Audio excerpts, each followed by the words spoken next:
Hello everyone, welcome to my channel. In today's quick tutorial, I'm going to show you how to automatically share Facebook Reels to your story. It's super simple.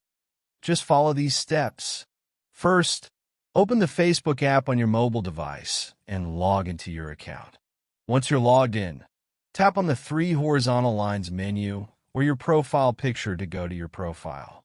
Now, scroll down and select the Reels tab. You'll see all the Reels you've uploaded. At the top of the list, tap on Create Reel. This will open a screen showing photos and videos from your device's gallery. Choose the video you want to post, or tap the camera icon to record a new one.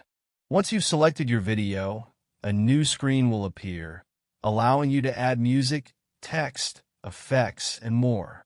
Make any adjustments you'd like. When your reel is ready, tap Next. Now, look for and tap Share to your story. A new screen will pop up where you can turn on the toggle switch next to enable Share to Story.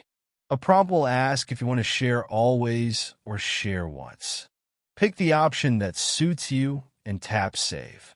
Finally, go back to the previous screen and tap Share Now. Your reel will now be automatically shared to both your Facebook feed and story. If you found this tutorial helpful, don't forget to like and subscribe for more tips and tricks.